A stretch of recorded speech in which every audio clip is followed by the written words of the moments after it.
más rápidos que un proyectil, con una temperatura 6 veces mayor que la superficie solar.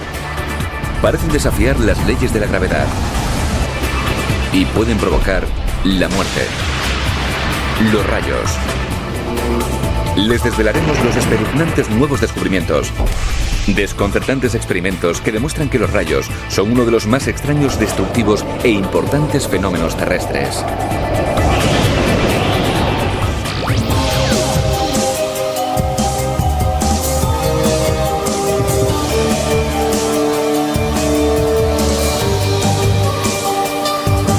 Ciencia al desnudo. Rayos. Se ha desatado una tormenta. Chispas gigantescas producidas por la electricidad estática surcan la atmósfera a 95 millones de kilómetros por hora. Alcanzando los 1000 millones de voltios, rasga el firmamento y en ese instante, la corriente eléctrica da lugar a una onda lumínica. Aparece un brillante haz de luz como caído del cielo. El aire en su interior alcanza una temperatura que supera los 30.000 grados. Se expande tan rápido que es como si explotara, produciendo el ensordecedor estruendo de un trueno. Ocurre en menos tiempo de lo que tardamos en parpadear.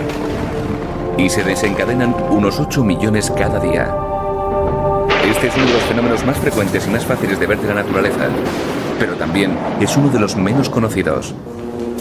Posiblemente sabemos mejor cómo explota una estrella en medio de una galaxia que cómo se origina un rayo producido a solo unos kilómetros por encima de nuestras cabezas. En la actualidad, los científicos recurren a todo el instrumental disponible para contemplar los rayos como nunca se había hecho antes. Y están descubriendo que son incluso más poderosos. Estamos hablando de cifras de hasta 1000 millones de voltios y 200.000 amperios. Es como una pequeña central nuclear, algo colosal. Y que tienen más importancia de la que nos creemos. Posiblemente sea uno de esos factores fundamentales que han contribuido con creces al nacimiento de la vida en la Tierra. Para desvelar sus secretos, hemos seguido el camino que sigue un relámpago desde su creación hasta su destrucción, entre otras cosas. Pocas personas han sentido tan de cerca la fuerza poderosa de un rayo como el antiguo agente de bolsa Michael Utley. Mayo de 2000. Utley se encontraba jugando al golf en su club local en Cape Cod, Massachusetts. En el cielo se estaba formando una tormenta. 30.000 amperios de electricidad avanzaban raudos a través de la atmósfera a 95 millones de kilómetros por hora, directos hacia Utley. Había sonado la sirena de advertencia. Es lo último que recordó. Mi primer momento de consciencia tras el fogonazo tuvo lugar 38 días después. En menos de un segundo, su vida había cambiado para siempre. Cuando abrí los ojos vi que estaba en una ambulancia. Me habían practicado una traqueotomía, apenas podía hablar. Con voz como la del padrino dije, ¿dónde estoy? Me dijeron que en rehabilitación, que me había alcanzado un rayo un mes antes. Utley nunca vio el rayo que le alcanzó. No se acordaba de aquel infausto día. Vamos a tratar de reconstruir esos momentos de inconsciencia. Nos pondremos en la piel de Utley, siguiendo el recorrido de un rayo a través del organismo, y analizaremos sus destructores efectos con tecnología forense. Partimos desde el momento del impacto. Cae un rayo. La electricidad recorre todo el cuerpo hasta hacer tierra, y como consecuencia de ello el corazón se detiene. Un rayo recorre todo el cuerpo y te produce una parada cardíaca. Dependes completamente de que alguien cercano sepa realizar maniobras de resucitación. Te quedas ahí tumbado sin respirar, el corazón ya no late, se acabó. La reanimación es lo que le devuelve a la vida, pero la cadencia cardíaca sigue siendo irregular. Lo más urgente es aplicarle un desfibrilador. Esta es la sala de urgencias de la Universidad de Illinois en Chicago. Aquí es donde podrían ser enviados primero los que fueran alcanzados por un rayo en esta tempestuosa ciudad. Y la primera persona a la que posiblemente vieran sería Mary Ann Cooper, médico y a la vez jefa del programa de investigación de lesiones producidas por rayos. La causa principal de muerte al ser alcanzado por un rayo es por parada cardíaca en el momento del impacto. La corriente se canaliza a través de las vías eléctricas propias del organismo. Ruta primera, el sistema nervioso autónomo. Recorre la columna vertebral y controla las funciones involuntarias, la respiración, la digestión y la frecuencia cardíaca. Rutas 2 y 3. La sangre y los músculos, repletos de electrolitos, o sea, ácidos, sales y otros minerales, esenciales para la vida, y conductores de electricidad. Las 3 proporcionan a la corriente una vía a través del cuerpo, directa al corazón. El marcapasos interno del corazón genera corrientes eléctricas que regulan los latidos. Si este sufre una descarga eléctrica de alto voltaje, la cadencia se alterará, o incluso puede ser peor.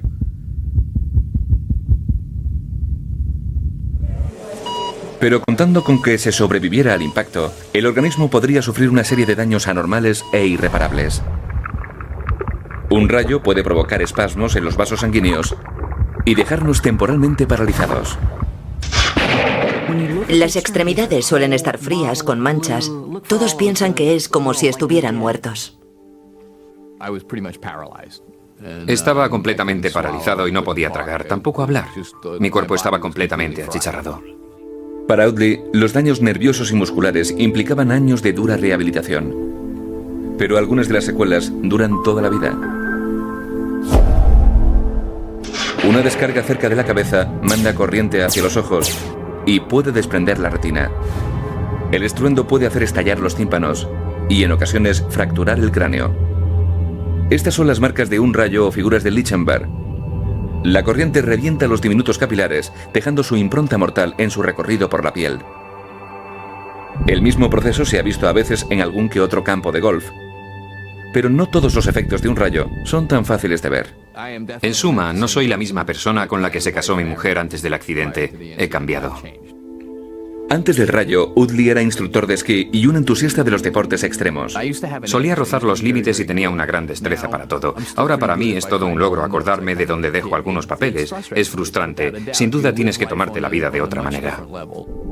Cuando se sobrevive a un rayo, exteriormente uno puede parecer restablecido, pero en el fuero interno se siente debilidad y dolor. Ya no suele ser lo mismo, y los médicos dicen que es casi imposible buscar una solución. Muchos supervivientes a los rayos habían asumido esta triste realidad hasta ahora. En la Universidad de Illinois, en Chicago, los científicos tienen una nueva arma para combatir la causa misteriosa de estas dolencias. El Dr. Keith Thalbor dirige la investigación. La anatomía de este paciente es normal. La materia gris está perfectamente en su sitio y también la materia blanca. Ambas son simétricas y con el tamaño adecuado para un paciente de esta edad. Sin embargo, esta resonancia corresponde a la de un superviviente a un rayo. Le cuesta mantener la atención por momentos y sufre irritabilidad y pérdidas de memoria. Pero si hacemos caso a las imágenes, no hay nada extraño. ¿Son, por tanto, los síntomas simplemente psicosomáticos? Quizá no. Una resonancia normal es una secuencia de imágenes fijas del cerebro. Una resonancia funcional es una imagen animada. Gracias a esto, los médicos pueden observar el cerebro en plena acción. ¿Puede una resonancia funcional arrojar nuevas luces acerca de los misteriosos síntomas de este paciente? Hemos sometido la tecnología a prueba. 2 sujetos, uno superviviente a un rayo y una persona voluntaria. Ambos han tenido que leer el mismo texto. Pero el cerebro del superviviente al rayo se comporta de forma muy diferente. Observamos que hay más actividad en el lóbulo temporal izquierdo, el área asociada con la comprensión lectora. Por contra, no vemos actividad en el lóbulo frontal izquierdo, área que tiene que ver con la articulación del lenguaje. Por tanto, los patrones de activación en este paciente para nada están respondiendo con normalidad en estas zonas asociadas con la lectura. Las áreas rosadas muestran que la víctima de un rayo no solo utiliza una parte diferente del cerebro, sino que además requiere un mayor gasto de energía para completar el test. La tarea le resulta mucho más dificultosa que a un individuo normal. ¿Pero por qué? En un cerebro normal, las corrientes eléctricas transportan órdenes e información a lo largo de la red nerviosa. La corriente llega a un espacio discontinuo, llamado sinapsis, desencadenando una liberación química, la de los neurotransmisores. Un receptor lo recibe en la otra parte y envía el mensaje. Pero si se es electrocutado por un rayo, esta red puede alterarse. La corriente tiene que tomar entonces una ruta indirecta. Por ahora, el Dr. Thalgor y su equipo están en los primeros estadios de su investigación. Pero algún día, las resonancias magnéticas funcionales ayudarán a localizar y a tratar la causa de los misteriosos síntomas de los supervivientes a los rayos. Un rayo deja un reguero de destrucción letal, desde el cerebro hasta el corazón. Nada se libra. Pero a pesar de esto, el 90% de las víctimas de un rayo sobreviven. Uno de ellos, Michael Utley, quiere saber por qué. Para ello, Utley va a ser testigo de un experimento peligroso en el Centro de Tecnología Aplicada a los Rayos en Pittsfield, Massachusetts. Lo que estamos haciendo es ver cómo se desplaza un rayo a través de la superficie del cuerpo humano. El ingeniero jefe Andy Plumer se encarga de testar y diseñar los sistemas de protección. Su cometido de hoy, aplicarle a este maniquí una descarga de 1 millón de voltios y recrear esos segundos decisivos que cambiaron la vida de Michael para siempre. Pienso que es la corriente suficiente para hacer que un corazón se pare. Yo opino lo mismo. A pesar de que tome tierra en un 90%, la corriente restante es más que suficiente. Simulan las condiciones de un campo de golf. Utley sostenía un palo de golf. El metal conduce la electricidad. Era un día caluroso y estaba sudando. Otro elemento conductor. ¿Pueden estos dos elementos ser la razón de haber sobrevivido? El sudor del hombre tiene una cierta conductividad, por eso Bob le está aplicando una solución salina para recrear la conductividad existente el día que fuiste fulminado por un rayo. Ah, muy bien. Bien, Bob, indúcele corriente. 5, 4, 3, 2, 1. La descarga fue tan rápida que tuvimos que congelar el momento del impacto. El sudor conduce la enorme descarga eléctrica a través del lado derecho del maniquí. El palo de metal hace la vez de toma de tierra. La corriente letal ha sido desviada de los órganos vitales. Vemos cómo el maniquí... El experimento sugiere que para los supervivientes a los rayos hay otros factores en juego, tales como el palo de golf o el sudor. Ambos desvían la descarga mortal, de ahí el poder haber sobrevivido. Parece que Utley le debe la vida a estos dos simples factores. Una vida que está tratando de reconstruir. Hoy está practicando su habitual partido de golf y está usando el mismo palo que le salvó la vida. Pero evita riesgos innecesarios. Mi consejo es que cuando oigan un trueno, se pongan a cubierto. No es nada seguro quedarse a la intemperie durante una tormenta eléctrica. Hemos visto el poder letal de los rayos. Ahora queremos saber su naturaleza. ¿Qué es lo que da lugar a esta fuerza asombrosa? Esto nos ha llevado a uno de los lugares más tormentosos del planeta. Y es donde se producen algunos de los aparatos eléctricos más espectaculares.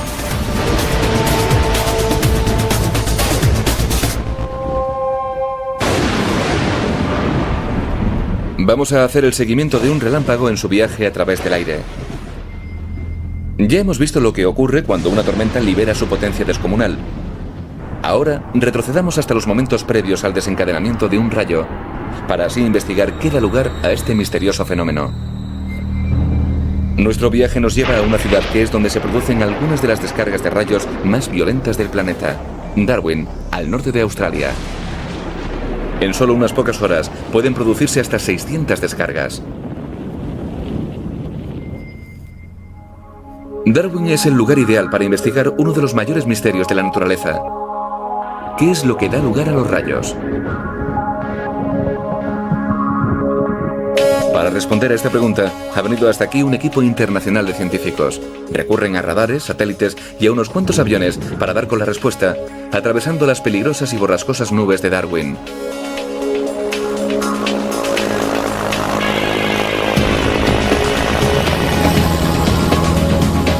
El cóctel explosivo de calor y aire tropical húmedo origina unas nubes fuera de lo normal. Llamadas cumulonimbos, pueden alcanzar los 12 kilómetros de altitud y desplazarse a 90 kilómetros por hora. Volamos a 21.000 metros, el doble de un avión de pasajeros. Por encima de la tormenta, un antiguo avión espía ruso reconvertido recoge datos de las nubes que sobrevuela. Porque justo en este momento, y dentro de esta nube, se está gestando un rayo. Saber cómo se generan ha intrigado a los científicos durante siglos. Pero todos están de acuerdo en que actúa como un gigantesco generador de electricidad. Dentro de la nube, diminutas gotas de agua ascienden, se congelan y caen en forma de hielo. Se produce una fricción entre ellas. La carga eléctrica de las partículas se transfiere de unas a otras. Las partículas de agua o hielo que previamente eran neutras, ahora reciben una carga positiva o negativa. Las partículas negativas descienden a la parte inferior de la nube y las positivas ascienden a la parte superior, quedando separadas las cargas positivas y negativas. Cuando vuelven a juntarse es cuando se produce el rayo. Esta es la teoría, pero la realidad es aún más sorprendente. El aire no es un buen conductor. La electricidad no puede viajar por él con facilidad.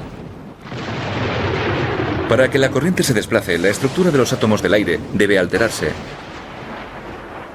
Y esto exige millones, incluso miles de millones de voltios. Los científicos surcan los cielos en pos de estas cargas eléctricas descomunales. Y a veces ni siquiera se encuentran entre los nubarrones que encapotan la ciudad de Darwin. En la formación de un rayo, hay un proceso que se nos escapa. Es un rompecabezas fascinante para el físico Joe Dyer, del Instituto de Tecnología de Florida. Los rayos son un asunto peliagudo y se llevan estudiando desde los tiempos de Benjamin Franklin. En estos 200 años aún no hemos respondido a las grandes dudas. ¿Cómo actúa un rayo? ¿Cómo se generan en medio de las tormentas? ¿Cómo consiguen propagarse a través del aire desde arriba en el cielo, que es donde se generan, hasta kilómetros más abajo, a nuestros pies? Una cosa sí es segura. Los rayos son electricidad estática, la cual podemos producir en casa. Voy a quitarme las botas y a continuación voy a frotar mis pies contra la alfombra. Cuando hago esto, la fricción produce una separación de la polaridad. La carga positiva queda en una parte y la negativa en otra. Cuando las cargas se separan, estas tienden a atraerse. Entonces se produce un gran campo eléctrico y con esto ya se puede originar una chispa. Pensamos que algo parecido es lo que tiene lugar dentro de una nube tormentosa cuando se origina un rayo. Crear una corriente a través de esta cortísima distancia requiere unos 25.000 voltios. Sin embargo, un relámpago puede alcanzar los 200 kilómetros de longitud. Lograr una corriente eléctrica entre tal distancia requiere millones de voltios. Una descarga tan brutal que hasta ahora ningún científico ha conseguido dar con ella.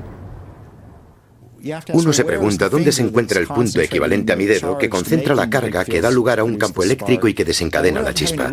Lo hemos investigado mucho, pero aún no tenemos respuesta. Las tormentas eléctricas son fenómenos peligrosos y, por otra parte, impredecibles. Por eso, acercarse lo suficiente para tomar mediciones es virtualmente imposible.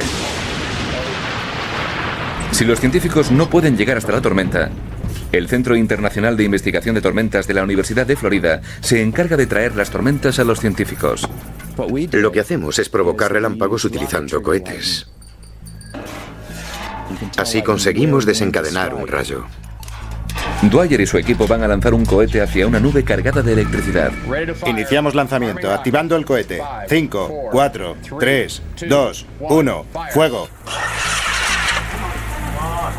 Lleva atado un hilo de cobre que va a actuar de pararrayos. Millones de voltios van a pasar como una centella de la nube a la Tierra. Dwyer utiliza los datos recogidos para investigar cómo se propaga un rayo por el aire y trata de buscar la respuesta en el espacio exterior. Cuando en una galaxia muy lejana explota una estrella, millones de partículas microscópicas y cargadas de electricidad son expelidas al espacio. Eso son los rayos cósmicos. Viajando a casi la velocidad de la luz, recorren raudos millones de kilómetros, millones de años luz, hasta alcanzar la Tierra.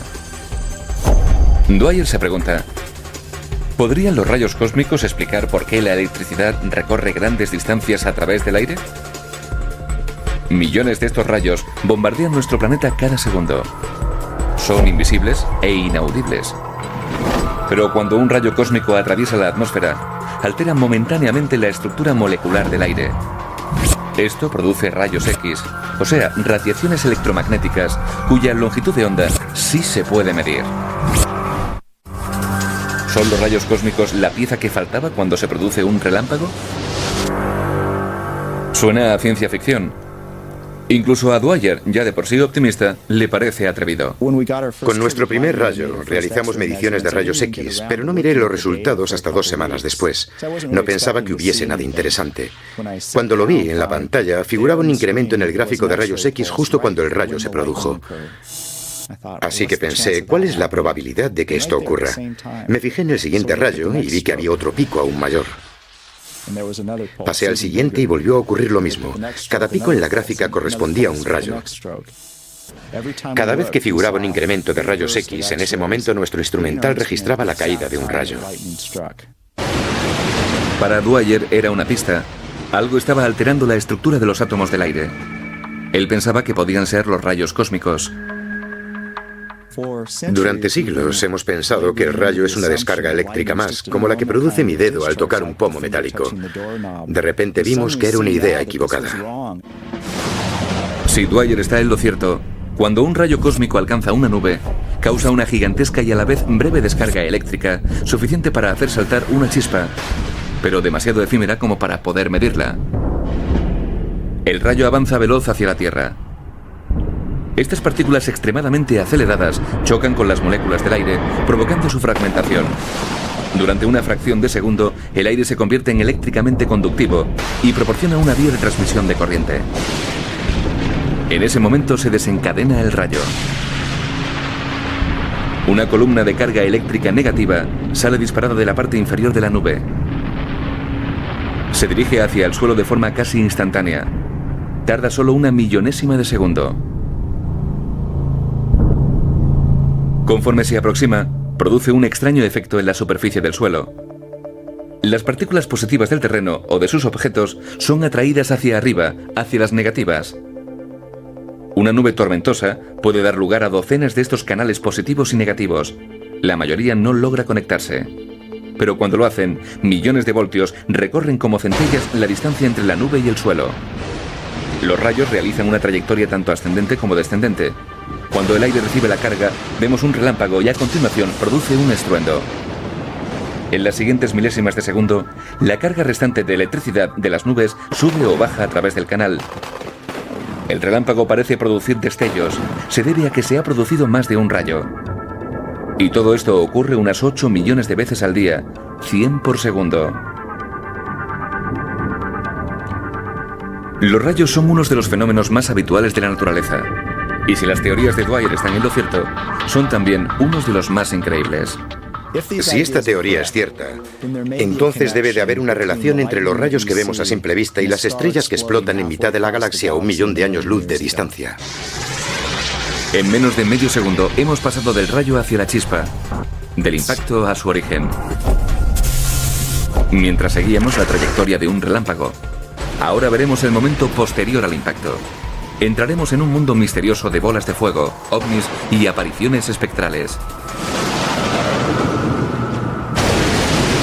Hemos seguido el recorrido de un relámpago en su viaje a través de la atmósfera.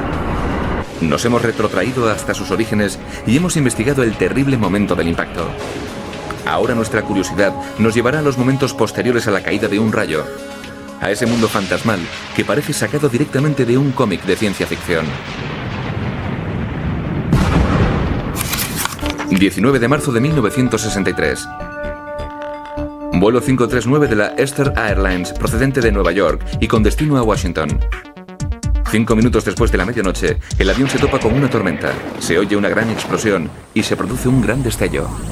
Segundos después, una bola brillante surge de la cabina del piloto. Esa bola blanca azulada recorre flotando el pasillo y avanza despacio hacia la cola del avión. Una vez que llega hasta la parte trasera, desaparece. Sorprendentemente, la aeronave no ha sufrido daño alguno. Pero esto no fue fantasía, más bien fue realidad. Y no era la primera vez que sucedía algo parecido. Durante la Segunda Guerra Mundial, los pilotos avistaron unas extrañas esferas luminosas que parecían seguir a sus aparatos. Los pilotos americanos las llamaron Foo Fighters. Durante miles de años, Personas han afirmado tener encuentros con bolas luminosas, llámense fantasmas, oráculos divinos o bien ovnis. Pero había algo diferente en el relato de la Ulster Airlines. Uno de los testigos no fue un piloto de guerra cargado de adrenalina ni un místico del medievo. Era un científico, profesor en la prestigiosa Universidad Británica de los Estados Unidos. De repente, otros investigadores mostraron interés en el asunto. Uno de los científicos que ha encontrado un antecedente a su propio encuentro espectral es un físico nuclear, Graham Hubble. He visto una bola luminosa con mis propios ojos, por lo tanto sé que existen. Un Hubble, a un adolescente, tenía una cita en un parque de un pueblo del estado de Nueva York. Se desencadenó una tormenta. La pareja se resguardó en un kiosco para músicos. Y de pronto a nuestra izquierda, pues no teníamos nada enfrente de nosotros ni tampoco a la derecha, en ese momento vimos aproximarse dicha bola, una esfera luminosa. Y, cómo no, estábamos muertos de miedo. La bola se iba acercando poco a poco. Estaba ya a unos 50 metros de nosotros. Avanzaba despacio, venía como flotando, como llevada por el viento. No apartamos la vista de esa cosa y, francamente, los dos nos quedamos inmóviles. Para su horror, la bola entra en el kiosco, desciende y pasa a ras del suelo muy cerca de los pies de la pareja, emitiendo un sonido extraño. El ruido que producía era parecido al de una cerilla al encenderse. Ya en la parte opuesta del kiosco, la bola se eleva y sigue desplazándose por mitad del campo. Se levantó unos 6 metros del suelo, se alejó unos 5 metros, luego 10 y se dirigió hacia la oscuridad. Pero entonces, repentinamente, se estrelló contra el suelo y se apagó, sin hacer ruido alguno. La experiencia de la bola luminosa dejó a Hubble intrigado para el resto de su vida. Se ha dedicado a recopilar relatos de fenómenos parecidos. Hay muchos acerca de bolas luminosas, bolas que caían del cielo, que explotaban. Emitían zumbidos, rotaban, flotaban y se elevaban repentinamente. Hay quienes las han visto atravesar objetos sólidos sin dejar marca alguna. No existe una teoría fundada que afirme su existencia, que explique las apariciones de bolas luminosas. Algunas hipótesis intentan explicar una o dos de las características de dichas bolas, pero ninguna, absolutamente ninguna, ofrece una explicación fehaciente. Una de las personas que ha examinado todas las pruebas, que ha investigado todas las hipótesis, es el físico Mark Stenhoff. Hay probablemente el mismo número de teorías que de científicos dedicados a investigarlas. Pero hay un aspecto en el que casi todos están de acuerdo. Las bolas de fuego son posiblemente plasma. El plasma es la forma de materia más común en el universo. El Sol, el fuego, los rayos y el espacio entre las estrellas, todos contienen plasma. No es difícil fabricar plasma. Basta con pasar una corriente a través de un gas y este emitirá luz espontáneamente. Pero explicar cómo una bola brillante puede formarse en mitad del aire es algo que ha desconcertado a los científicos durante siglos. Creo que cuando vemos algo que no podemos explicar, sobre todo algo tan extraño como eso, tenemos la tendencia a apartarnos de los marcos normales de referencia y tratamos de razonarlo con teorías, digamos, más bien sobrenaturales. Una de las teorías más acertadas acerca de las bolas luminosas afirma que son producidas por un fenómeno inusual conocido como rayo en collar. Esta imagen muestra cómo un relámpago resulta ser una secuencia de breves destellos. Algunos científicos afirman que un rayo globular es una parte de plasma que se ha separado del relámpago. Pero surge un gran problema. Hay testimonios que hablan de bolas que duran varios minutos, cuando en realidad su destello dura menos de un segundo. No conocemos manera alguna de crear plasma en la atmósfera relativamente duradero que aguante varios segundos. El plasma emite una cantidad ingente de energía. Por eso es imposible que se mantenga tanto tiempo brillando. Si el rayo globular no forma parte del relámpago, ¿podría ser tal vez resultado de este? Esta roca de tan atípico aspecto son los restos solidificados producidos por un rayo. El rayo cae sobre terreno de sílice. Calor y electricidad recorren su superficie. Todo lo que encuentra a su paso se funde formando una hilera tubular. Esto es cristal producido por la naturaleza. Se le denomina fulgurita y se encuentra incluso a 5 metros de profundidad. Al tiempo que se forma ese tubo, polvo es enviado a la atmósfera. La detonación es proporcional a sus efectos. ¿Puede ser algo tan elemental como el polvo ser la clave a todos estos siglos de misterio? Experimentos de laboratorio muestran que una diminuta bola de polvo, conservando su forma, activa la zona de alrededor con carga eléctrica. Eso podría explicar el relato de Hubble, pero no el de la Esther Airlines. Es muy difícil de imaginar cómo un proceso químico espontáneo pueda, de hecho, tener lugar dentro de la cabina de un avión. Por tanto, las bolas luminosas siguen siendo un misterio. Pero aunque la ciencia no pueda descifrar ciertos secretos, las bolas luminosas podrían convertirse en algo más que mera curiosidad. Es incluso posible que alberguen la clave de una nueva fuente de energía. Desde luego contienen energía. Ya el simple hecho de brillar es suficiente para necesitar una fuente de energía. Y si pudiéramos aprovechar dicha energía, ¿quién sabe lo que el futuro pudiera depararnos? Las bolas luminosas seguramente existen. Para eso, o bien tendremos que recurrir a la física de una forma que jamás nos hubiéramos imaginado, o tal vez sean un fenómeno aún por descubrir, para el cual haga falta una nueva tecnología o un nuevo planteamiento de la física. El misterio de las bolas luminosas aún está por resolver. Pero no es el único fenómeno extraño que tiene lugar momentos después de producirse un rayo. Miremos por encima de las nubes y la historia será aún más enrevesada.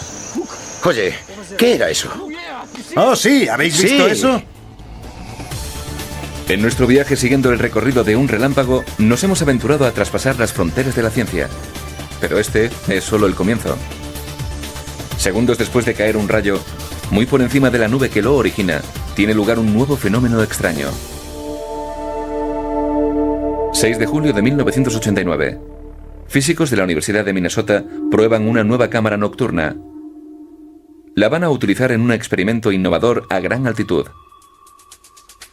Giran la cámara de forma aleatoria hacia el este, apuntando a algunas estrellas y a lo que parece ser una tormenta eléctrica lejana.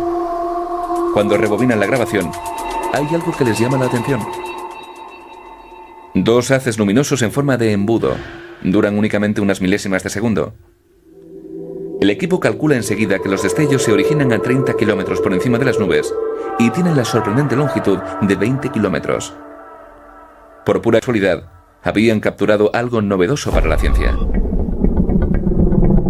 Desde su laboratorio de investigación de la Duke University en Carolina del Norte, el profesor Steve Kammer se dedica a buscar estas extrañas formas espectrales. Es fascinante formar parte de algo totalmente nuevo, que nunca nadie ha tenido la oportunidad de ver. Y lo sorprendente es que esos fenómenos estaban ahí desde siempre, y nadie era consciente de ellos. Las 2 columnas luminosas parpadean justo encima de una tormenta lejana. ¿Pero qué son en realidad? Por todo el mundo, científicos dedicados a estudiar los rayos tratan de averiguarlo. Pero no tienen que irse muy lejos. Científicos revisan cientos de horas de imágenes tomadas desde la cámara externa de un transbordador espacial. Para su asombro, han dado con docenas de apariciones como esta, esperando a dar con su causa. Han apuntado cámaras nocturnas hacia el cielo. Aviones de gran altitud han volado por encima de las tormentas y no han tardado en grabar miles de avistamientos. Todos estábamos sorprendidos de la frecuencia con la que se daban. Son esos casos típicos en los que te pones a buscar algo y de repente te encuentras con montones de ellos.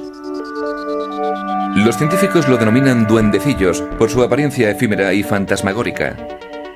Dan la sensación de estar bailando por encima de las nubes durante la oscuridad de la noche. En grupos de 2 o 3 duran menos de una 10.000ª de segundo. Investigadores de la Universidad de Alaska Fairbanks calculan que ocurren en la mesosfera, entre los 40 y 90 kilómetros de altitud, y llegan a alcanzar los 50 kilómetros de anchura. Las observaciones sugieren que los duendes tienen que ver con los rayos. ¿Pero en qué? En un campo de Carolina del Norte, una antena recoge las señales de radio producidas por un rayo. Steve Kammer la utiliza para escuchar las ondas de radio producidas por cada uno de los rayos. El instrumental es tan sensible que puede detectar el aparato eléctrico de cualquier parte de la Tierra. Cada una de estas gráficas representan las señales de radio producidas por un rayo en alguna parte del planeta. Kammer se sirve de estos datos para medir el tamaño de cada rayo y los compara con los registros de duendes de otras estaciones de seguimiento. Aparece una gráfica. Los duendes aparecen fracciones de segundo después de caer un rayo, pero solo tras los relámpagos que resultan ser más potentes. Kammer cree que esta ingente liberación de energía provoca una alteración en la capa superior de la atmósfera. Esta imagen a cámara lenta, la hasta ahora conseguida con mayor resolución de un duende, corrobora la teoría de Kammer. A 70 kilómetros de altitud, la carga eléctrica se incrementa momentáneamente. Eso desencadena una chispa gigantesca. Millones de partículas cargadas de electricidad salen disparadas a 10.000 kilómetros por segundo. Los duendes suelen estar a unos 65 kilómetros de altura. La base puede que esté a 40 kilómetros y la parte superior a unos 100-110 kilómetros. Los duendes aparecen en todas las formas y tamaños, desde los llamados bomba A, de unos 100 kilómetros de diámetro, hasta los más larguiruchos, de menos de 1,5 kilómetros de ancho, denominados A dieta.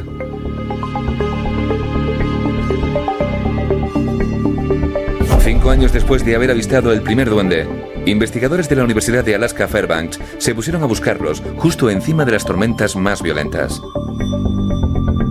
Utilizaron una cámara nocturna altamente sensible y capturaron las primeras imágenes en color de los duendes. Fue una sorpresa espectacular. ¿Qué es lo que causa ese colorido? Con cada descubrimiento surge un nuevo interrogante. Sin embargo, los duendes son fugaces, impredecibles y casi imposibles de observar a corta distancia. Earl Williams, del Instituto Tecnológico de Massachusetts, tiene el suyo propio. Lo ha llamado el genio en la botella. ¿Qué presión marca ahora, Mike? En una antigua imprenta de Brockton, Massachusetts, Williams y su equipo recurren a un tubo de plexiglas, el volante de un camión y al ingenio a raudales para crear su propio duende. Recrean las condiciones de la mesosfera a 80 kilómetros de altitud. Este sí que es un buen destello. Comenzamos con un tubo relleno de aire con la misma presión atmosférica que la que hay en este lugar. Y con una bomba de vacío situada en la parte inferior simulamos una presión atmosférica equivalente a la que hay a 80 kilómetros de altitud. Al inducir una corriente eléctrica a través del tubo, recrean un espectáculo mágico de luces. Es el mismo principio por el que se ilumina Las Vegas. El gas neón de estos tubos es invisible, pero cuando pasa una corriente por ellos, se produce una luz coloreada. En la atmósfera, la mayor parte de los gases es nitrógeno. Apliquen una corriente cerca del suelo y el resultado será una luz blanca cegadora. Alteren la presión y los colores cambiarán también. A 80 kilómetros de altitud, en la atmósfera, una presión baja significa que el nitrógeno producirá una luz rojiza, pero a medida que el duende avanza hacia la Tierra, la presión se incrementa por efecto de la gravedad y el color torna violáceo y luego azulado. En el cielo los duendes duran menos de 5 milésimas de segundo, pero al encerrarlo en una botella, Williams puede estudiar las fuerzas que los crean durante el tiempo que le plazca. Pero a pesar de las condiciones bajo control que se dan en un laboratorio, el duende es una criatura huidiza. Vamos a introducirle aire. Bien, métele todo el que puedas. Vaya, eso queda muy bonito. Por supuesto. Me gusta. Unos discos preciosos. Los duendes son como si estuvieran vivos. Por las formas que adoptan dentro del tubo, parecen seres vivos. Se mueven y dan vueltas, no están nada quietos. ¡Qué bonito! Fijaos. El tubo le permite a Williams sumergirse en el mundo misterioso de los duendes. Es la primera vez que veo un duende. Y le muestra que todavía quedan fenómenos aún más extraños por descubrir. Los buscadores de duendes se esperan lo inesperado. ¿Qué era eso? Pero ni siquiera están preparados para esto. Sí, ¿habéis visto eso? Era precioso. Puerto Rico, año 2001. Un chorro de luz azulada sale disparado de una nube tormentosa y recorre unos 75 kilómetros atmósfera arriba. Otros avistamientos lo confirman. No se trata de un duende. se desplaza hacia arriba, no hacia abajo, desde la nube, no desde la mesosfera. Sin duda es un fenómeno totalmente nuevo, el llamado chorro azul. Cuando vimos los vídeos dijimos, vaya, es realmente espectacular. Los chorros azules son un misterio que nadie sabe qué es lo que los produce. Pero aquí no acaba todo. Es el turno de un fenómeno aún más raro, los elfos. El desencadenamiento del rayo produce un halo horizontal de luz a unos 45 kilómetros de la Tierra y se extiende rápidamente hasta formar un diámetro que alcanza los 400 kilómetros. Les ha ocurrido a personas que han utilizado el nuevo instrumental o han ido a una zona diferente de la Tierra en busca de algo novedoso en las tormentas eléctricas. Y así ha sido. ¿Duendes? ¿Chorros azules? Elfos. Como sacados directamente de un cuento de hadas. ¿Pero son tan inofensivos como sus nombres sugieren? ¿Qué pasaría si pasáramos cerca de uno de ellos? Menuda explosión. Ya veo. Pilotos de pruebas de la NASA atraviesan una nube tormentosa. Un viaje accidentado, pero al menos seguro. Dios, ha alcanzado al aparato. Ya lo creo. Las modernas aeronaves están concebidas para acometer el impacto de los rayos. La corriente recorre todo el fuselaje y continúa hasta encontrar toma de tierra. Mientras que un rayo tiene el grosor de un lapicero, estos espectros gigantescos pueden alcanzar los 400 kilómetros de diámetro. Los aviones comerciales vuelan a la misma altura que los chorros azules, y las naves espaciales superan con creces la altitud de los duendes y de los elfos. ¿Cómo debe de ser la experiencia de volar a través de estos fenómenos misteriosos? Es una de las cuestiones a las que trato de buscar respuesta. ¿Qué es lo que ocurre en su interior? ¿Pueden suponer un peligro para los aviones u otros aparatos que pasen un tiempo considerable a estas altitudes? Hasta hoy no se tiene constancia de ningún daño producido por duendes, chorros azules o elfos. Pero mientras las investigaciones no hayan concluido, puede darse la posibilidad. Los fenómenos producidos por los rayos habitan un mundo casi desconocido para nosotros. Demasiado alto para los globos aerostáticos y ciertos aviones, pero demasiado bajo para los satélites. Al igual que en las profundidades oceánicas, nadie sabe qué otras criaturas faltan aún por descubrir. Dado que se han ido descubriendo muchas cosas estos últimos 15 años, para nada me sorprende que haya por ahí muchas más cosas esperando ser descubiertas. Hemos seguido a los rayos en su recorrido a través de la atmósfera. Desde su impacto devastador sobre la Tierra hasta sus efectos posteriores por encima de las nubes. Ahora nuestro viaje nos llevará al espacio exterior, ya que descubriremos por qué la vida, tal y como la conocemos, pudo haber dependido de los rayos. Hemos seguido a los rayos desde su origen a su destrucción, entre otros factores. Ahora viajaremos al espacio, la última etapa en nuestro conocimiento de estos extraños fenómenos. La Guerra Fría, una operación de alto secreto de los Estados Unidos. Su nombre en clave, Starfish Prime. El objetivo, investigar los efectos de la guerra nuclear en el espacio. 9 de julio de 1962. Una cabeza nuclear de 1,5 megatones es detonada a 400 kilómetros por encima del Océano Pacífico. La explosión tiene lugar en un área de radiación natural denominada cinturones de Van Allen. Envolviendo la Tierra en forma de dos gigantescos anillos, están llenas de partículas letalmente radiactivas que suponen una amenaza para los astronautas y para los satélites. En el Centro de Vuelo Espacial Goddard de la NASA, cerca de Washington, Jim Green lleva realizando un seguimiento de la radiación de los cinturones. Es un área altamente peligrosa, porque estas partículas se mueven a tal velocidad que pueden atravesar la piel, la carne, los tejidos y también las naves espaciales, dañando los circuitos más delicados y, por tanto, afectando a los satélites espaciales que dejan de funcionar. Entre ambos cinturones existe una franja con mucha menor radiación llamada la zona segura.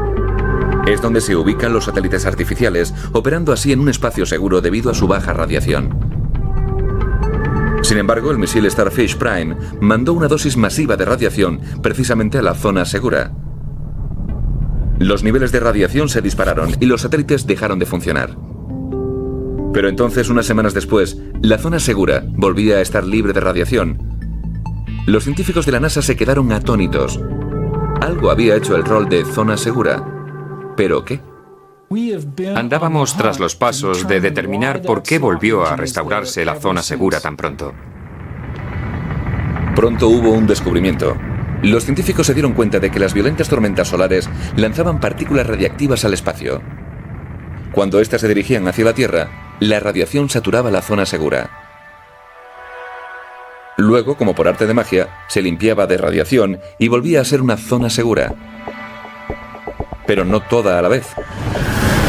Y esa fue la pista fundamental. Lo que se encargaba de limpiar la zona segura parecía ser más efectivo unas veces que otras.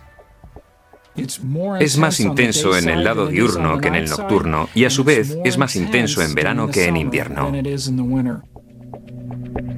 La causa apuntaba hacia el sol. El año 2004, Green le echó un vistazo a una revista y todo cambió. Un artículo que hablaba de la distribución mundial de los rayos atrajo su atención.